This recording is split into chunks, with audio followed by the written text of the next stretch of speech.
नमस्कार,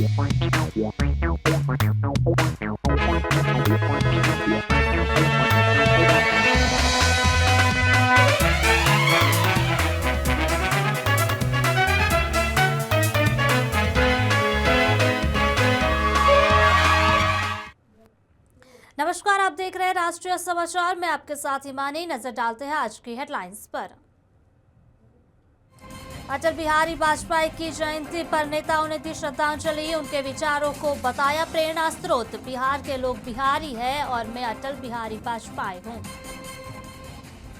अटल बिहारी वाजपेयी की 101वीं जयंती बिहार स्थित भाजपा कार्यालय में मनाई गई। जिला अध्यक्ष राजेश कुमार ने श्रद्धांजलि अर्पित की। नवी मुंबई एयरपोर्ट से पहली उड़ान, सब कुछ अदानी का, अदानी पर राउत का कटाक्ष। यूपी में क्रिसमस बैंड पर मोदी सरकार पर सवाल। बांग्लादेश के प्रधानमंत्री का पुतला फूंका। पीएम मोदी से बांग्लादेश में हिंदुओं की सुरक्षा की मांग। बांग्लादेश सरकार के खिलाफ भारी आक्रोश। सूरत में साइबर अपराध का एक बड़ा खुलासा। ऑनलाइन ठगी करने वाले संगठित साइबर गिरोह का पर्दाफाश करते हुए 5 शातिर आरोपी गिरफ्तार। बात करें खबरों की, जहां भारत रत्न एवं पूर्व प्रधानमंत्री अटल बिहारी वाजपेयी की जयंती के अवसर पर बिहार में श्रद्धांजलि कार्यक्रम आयोजित किया गया। इसी मौके पर उप मुख्यमंत्री सम्राट चौधरी ने अटल बिहारी वाजपेयी को नमन करते हुए कहा कि आज का दिन अत्यंत महत्वपूर्ण है। उन्होंने कहा कि अटल बिहारी वाजपेयी के बताए मार्ग पर चलना ही सच्ची श्रद्धांजलि है और राज्य सरकार उनके विचारों व मार्गदर्शन का लगातार पालन करती रहेगी।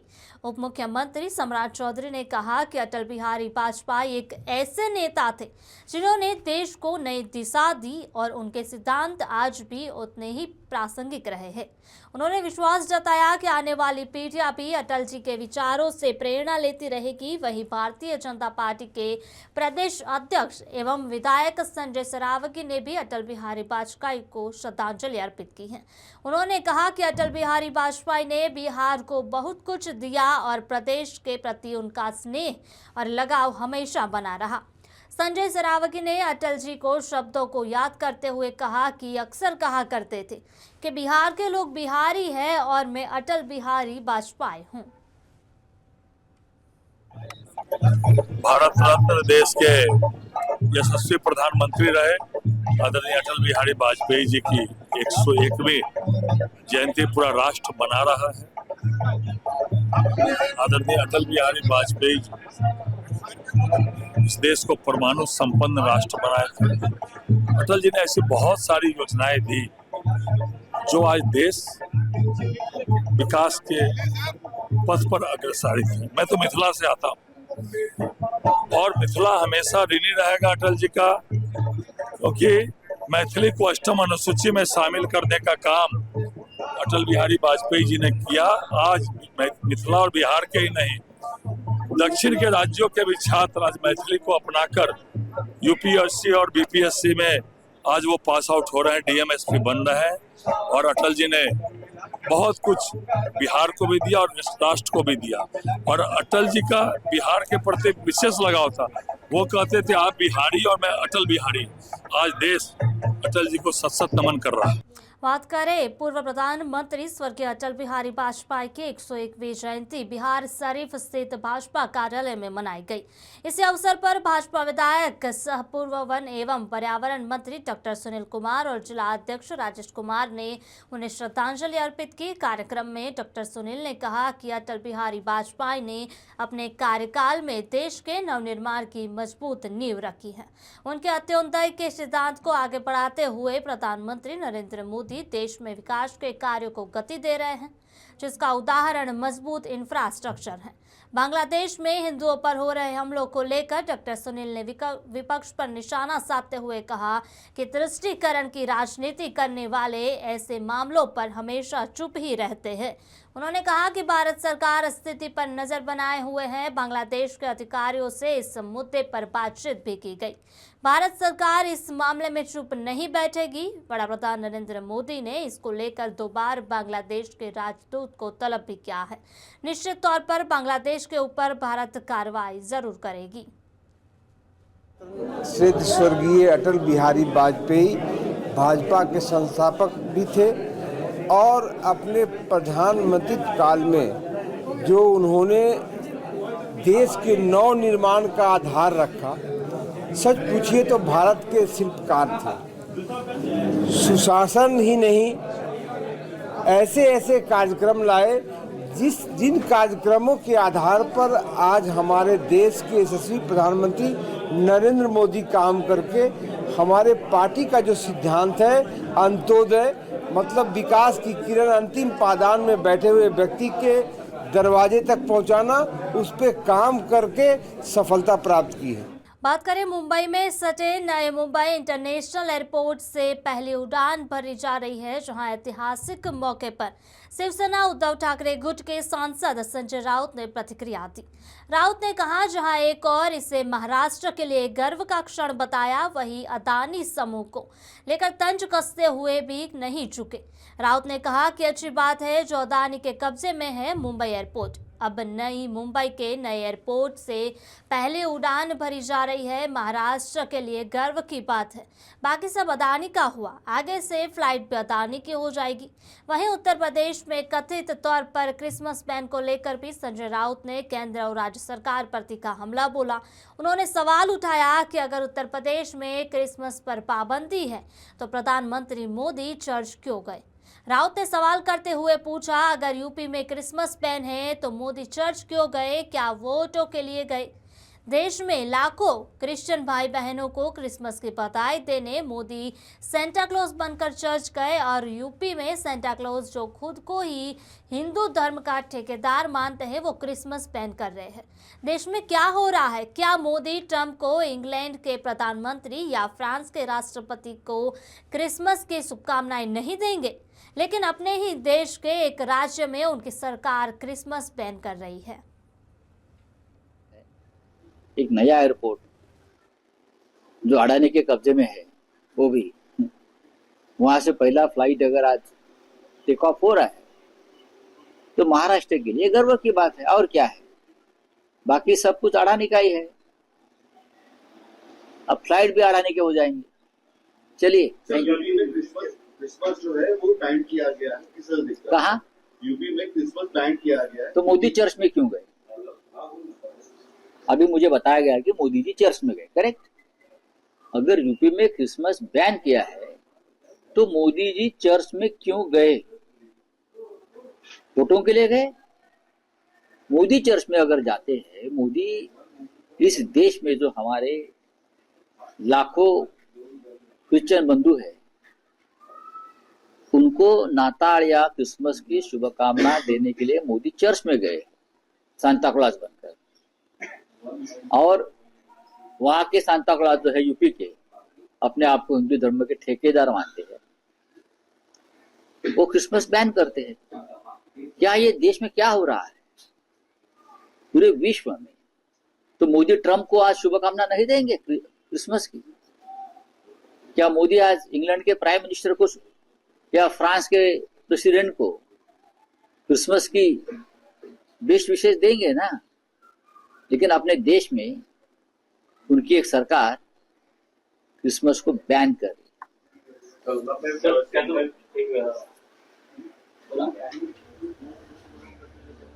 बात करें बुलंदशहर की, जहां छतरी में विश्व हिंदू परिषद और बजरंग दल के कार्यकर्ताओं ने बांग्लादेश के प्रधानमंत्री का पुतला फूंका।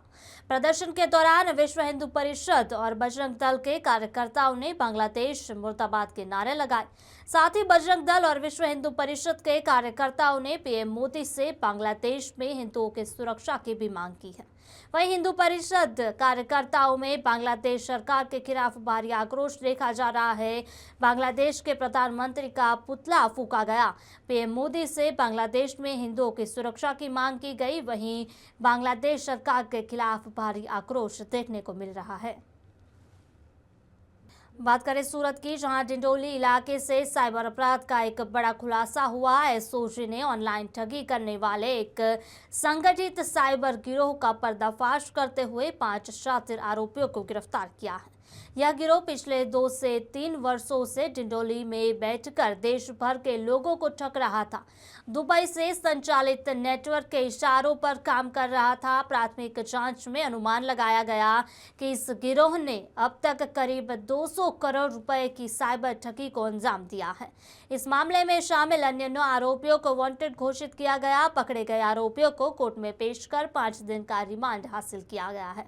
पुलिस का कहना है कि रिमांड के दौरान और भी बड़े खुलासे होने की संभावना जताई जा रही है। सूरत एसओजी की इस कार्रवाई ने साइबर ठगों के एक बड़े नेटवर्क को बेनकाब कर दिया। वहीं आम लोगों के लिए यह एक चेतावनी भी है। ऑनलाइन लेन देन में सतर्कता बेहद जरूरी है।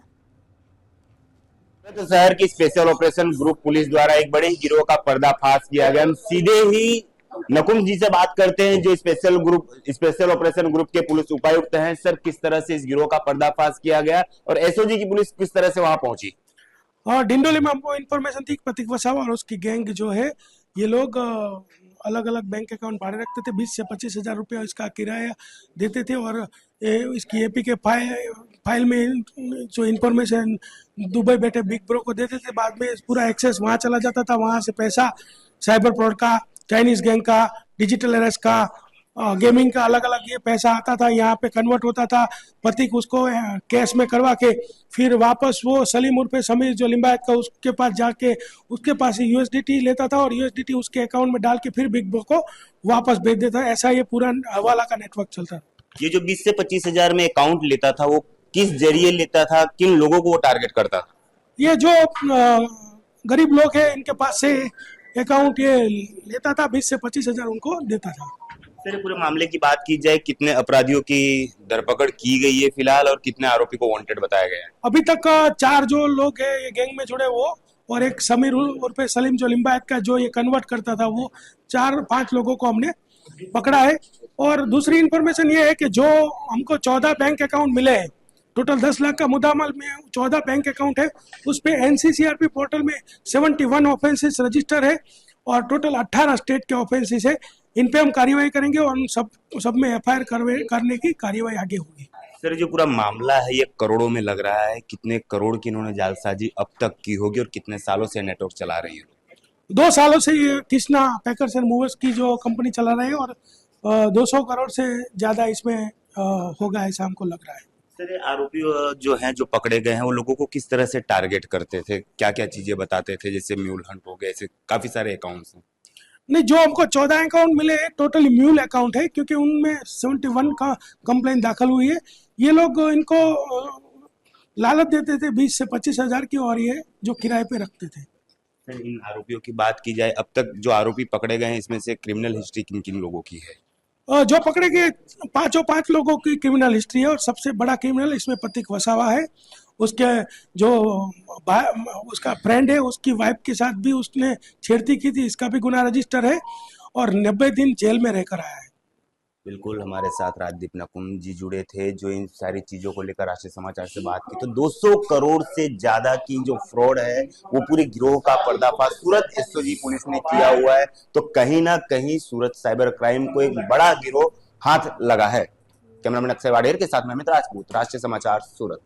राजकोट जिले के भयावदर में पुलिस ने एक बड़े जुआ अड्डे का पर्दाफाश किया। मयूरनगर स्थित पूर्व म्युनिसिपल प्रेसिडेंट और वर्तमान एग्जीक्यूटिव चेयरमैन मायाबेन बचानी के पति अतुल बचानी के घर पर छापा मारते हुए पुलिस ने 6 जुगारियों को गिरफ्तार कर लिया। उनके पास से 2,74,000 रुपए से अधिक रकम की जब्त की गई। गिरफ्तार लोगों में अतुल बचानी के अलावा चंद्रेश बचानी, हिरेन कनेरिया एवं हिरेन मकरिया और जयेश शामिल है। इस कार्रवाई के बाद भयावदर में राजनीतिक और सामाजिक चर्चा तेज हो गई, जहां पुलिस ने अतुल बचानी के घर पर जुआ अड्डा पकड़ा है। 6 जुआरी गिरफ्तार हुए। 2,74,000 से ज्यादा की रकम जब्त की गई। शहर में राजनीतिक और सामाजिक चर्चाएं तेज है।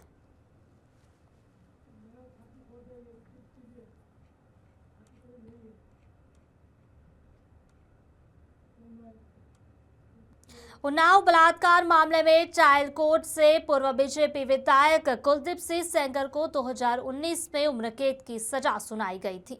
उम्र कैद की सजा मिलने के 6 साल से ज्यादा समय के बाद दिल्ली हाई कोर्ट की एक बेंच ने सेंगर की सजा को निलंबित कर दिया। अब इस मामले में विपक्ष के कई सांसदों का बयान सामने आया है। जहां लोकसभा में नेता प्रतिपक्ष राहुल गांधी ने सोशल मीडिया पर विरोध जताया, तो वहीं दूसरी ओर जब एनसीपी एसपी सांसद सुप्रिया सुले ने मामले में न सिर्फ राहुल द्वारा किए गए पोस्ट पर अपनी प्रतिक्रिया दी, बल्कि फैसले के खिलाफ भी वो बोलती हुई नजर आई।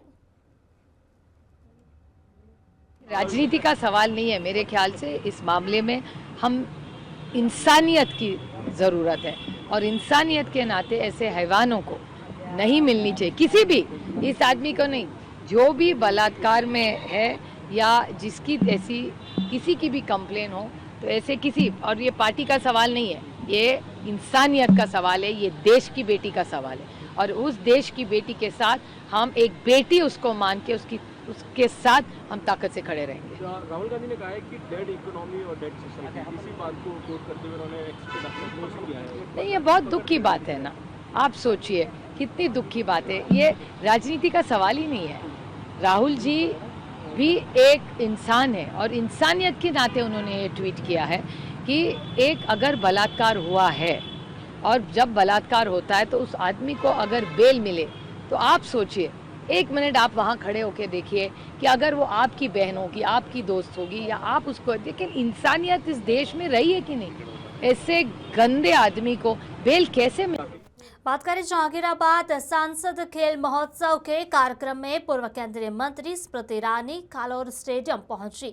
स्मृति ईरानी ने स्टेडियम में पहुंचकर दीप प्रज्वलित कर कार्यक्रम का शुभारंभ किया। बुलंदशहर के सांसद डॉक्टर भोला सिंह ने उनका भव्य स्वागत किया। इस मौके पर बुलंदशहर के जिलाधिकारी, अन्य अधिकारी मौजूद रहे। वही हजारों की संख्या में खिलाड़ी भी कार्यक्रम में शामिल होकर उत्साह बढ़ाते नजर आए।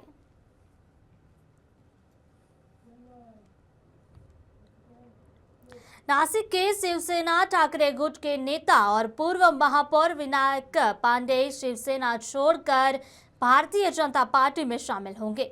शिवसेना ठाकरे गुट के दिग्गज नेता नासिक के पूर्व मेयर विनायक पांडे, उनकी पत्नी पार्षद सुनीता पांडे और बेटे ऋतुराज पांडे सहित शिवसेना में हजारों कार्यकर्ता ठाकरे शिवसेना छोड़कर बीजेपी में शामिल होंगे।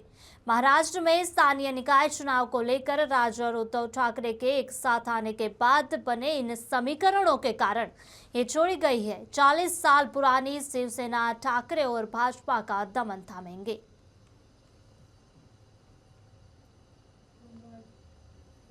Raebareli Blinkit farmers private limited के वर्करों ने इंसेंटिव कम किए जाने के विरोध में हड़ताल की है। वर्करों ने कार्य बहिष्कार कर जमकर नारेबाजी की और कंपनी के खिलाफ मोर्चा खोला। वहीं वर्करों का कहना है कि रुपए बढ़ाने की बजाय उन्हें मिलने वाली धनराशि में कटौती की जा रही है। राइडर वर्करों ने प्रति किलोमीटर मिलने वाली राशि बढ़ाने की मांग की है। ब्लिंकिट, जो ग्राहकों के घर तक ऑर्डर का सामान पहुंचाने का काम करता है, कार्यालय रायबरेली के गांधीनगर इलाके में स्थित है। यही हड़ताल के कारण शहर में डिलीवरी सेवाओं पर असर पड़ा और कई ग्राहकों को समय पर सामान नहीं मिल पाया। वर्करों का कहना है कि कंपनी अगर उनकी मांगों को नहीं मानती है तो वे हड़ताल को लंबी अवधि तक जारी रख सकते हैं। इसी बीच कंपनी प्रबंधन की ओर से अभी तक कोई आधिकारिक बयान सामने नहीं आया है। कुमार नाम है जी। कहाँ काम करते हो? काम ब्लिंकिट में करते हैं जी। काम क्या हुआ, क्यों आप विरोध कर रहे हो? सर, हम लोग पे आउट लेके इन्होंने आईडी सब लोगों ने ऑफलाइन कर रखा है, क्योंकि अभी 10 दिन पहले भी पे आउट के बारे में इशू हुआ था। तो हमारे मैनेजर ने कहा था कि भैया अभी 2 घंटे बाद देखना बढ़ जाएगा। तो इंसेंटिव का मामला था वो, तो 2 घंटे बाद एक दिन दिए, 5 से 8 रुपया कर दिए। उस दिन तो काम किए। उसके बाद दिन पर दिन पहले हम लोग पुरानी से पुरानी आइडिया है, हम यही कहते हैं कि जो पिछली हमारी अर्निंग है वही दे दिया जाए इंसेंटिव के साथ बस। क्योंकि अभी पहले हम 4 किलोमीटर जाते तो 48-47 ऐसे करके मिलता था। अब 6.5 किलोमीटर जाते हैं तो वही 45-48 रुपये मिलते हैं। मतलब कि दिन पर दिन पहले जैसे हमारे पास यहाँ राइडर की मतलब डेली का डेली वो हो रही बढ़ती रहती है। इस वजह से पे आउट कम करके एकदम मतलब ख़त्म कर दिए। अभी तक 1 किलोमीटर का 1.5 किलोमीटर का तो चलो 12-17 रुपये ठीक दे देते हैं, लेकिन जब हम लंबा वो जैसे ही बढ़ते हैं वैसे ही ये क्या करते हैं। पहले यही था कि हमारा अभी भी आईडी हम ओपन करके दिखा सकते हैं आपको कि पहले क्या पे आउट क्या चलता था, अब क्या चल रहा है। भैया क्या हुआ यहाँ पे, क्यों ये लोग प्रदर्शन कर रहे हैं? इसके लिए सर मैं, आप कौन है यहाँ पे? मैं यहाँ पे मैनेजर हूँ। क्या नाम है आपका? मेरा नाम दीपक सिंह है।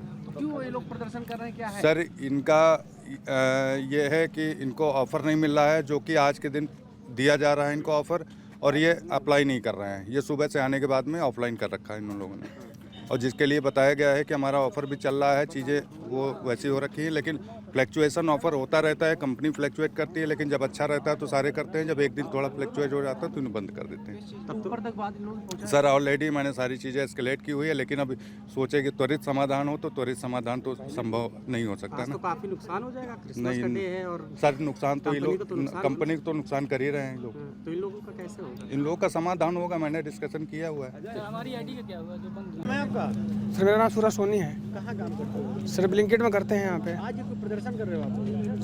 सर हमारा पे आउट बिल्कुल कम होता जा रहा है सर, मतलब काम करते हैं यहाँ पे और दूर दूर जाते हैं, 4 किलोमीटर 5 किलोमीटर, उसका पैसा भी कम मिलता है यहाँ पे। और वो हम लोग, मैंने कई बार बोला भी यहाँ पे है, लेकिन कोई रिस्पॉन्स नहीं मिल रहा है सर। हम लोग आज आप लोग क्या कर रहे हैं? सर हम लोग आज आईडी बंद कर रहे हैं, आईडी बंद कर रहे हैं, धरना सर करेंगे। सर हमारा पे आउट बढ़ना चाहिए बस, और कोई दिक्कत नहीं है। बात हुई होगी कंपनी? हाँ सर कंपनी में बात की है, बोल रहे हैं मुझे ये ऊपर से बात हो रहा है मेरे, कल करेंगे परसों करेंगे, ये सब ऐसा ही। बिहार में विधानसभा चुनाव के बाद एक से एक बढ़कर चौंकाने वाले राजनीतिक घटनाक्रम हो रहे हैं। हाल ही में नितिन नवीन का राष्ट्रीय कार्यकारी अध्यक्ष बनना भी इन्हीं चौंकाने वाले फैसलों में से एक रहा, जहां हालांकि उसके बाद एनडीए में सब कुछ ठीक नहीं चल रहा है। खबर है कि उपेंद्र कुशवाहा की पार्टी में बड़ी टूट हो सकती है। टूट की खबर तब ज्यादा उफान मारने लगी जब नितिन नवीन ने आरएलएम के 3 विधायकों से मुलाकात की। दरअसल बताया जा रहा है कि कल भाजपा के राष्ट्रीय कार्यकारी अध्यक्ष से 3 विधायक मिले, जिसमें माधव आनंद के साथ आलोक सिंह और रामेश्वर महतो शामिल थे। जानकारी है कि संतोषी ने 3 लोगों की मुलाकात करवाई थी और उसके बाद ही माधव आनंद का मोबाइल स्विच ऑफ हो गया। बताया जा रहा है कि इसी के बाद उपेंद्र कुशवाहा की बेचैनी बढ़ गई। सूत्रों के हवालों से एक खबर भी मिल रही है कि 3 विधायक नितिन नवीन के साथ दिल्ली गए हैं।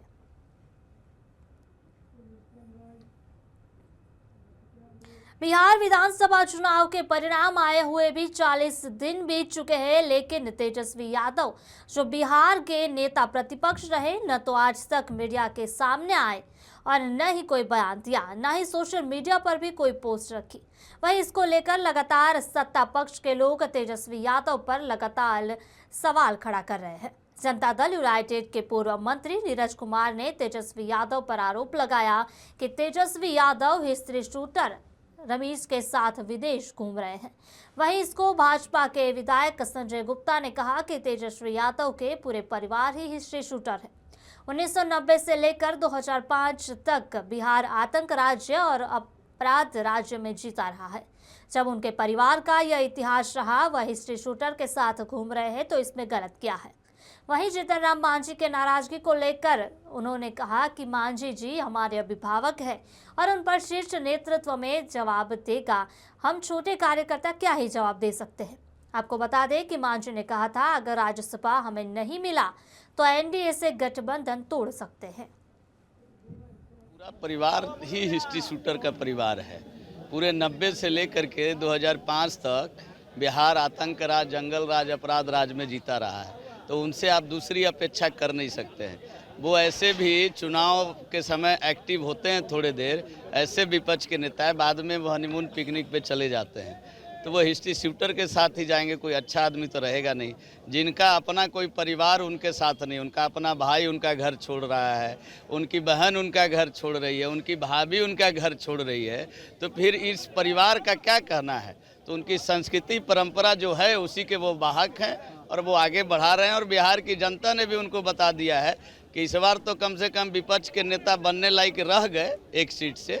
हमको लगता है जल्दी 6-7 महीने में वो उससे भी नीचे आ जाए। खबरों का दौर जारी रहेगा, देखते रहिए राष्ट्रीय समाचार। नमस्कार। के बारे में और हिंदुत्व के बारे में आपके क्या विचार है? क्योंकि ये मोक्ष है, तो अगर हमने इसमें जन्म पाया है, हर भारतीय के लिए बहुत गर्व का विषय। सुधांशु जी आरोप लगाता रहता है कि भारतीय जनता पार्टी पक्षपात करती है। हम किसी के साथ भेदभाव नहीं करते, भेदभाव वो करते हैं। जैसा कि अल्पसंख्यक समुदाय में 4 विवाह की प्रथा है, हमारे संविधान के नीति निर्देशक तत्वों में ये लिखा है कि समान नागरिक संहिता होनी चाहिए। तो आने वाले दिनों में चुनावों में भारतीय जनता पार्टी की क्या रणनीति रहने वाली है? भारतीय जनता पार्टी को स्पष्ट करते हैं, प्रधानमंत्री श्री नरेंद्र मोदी जी ने सबका साथ सबका विकास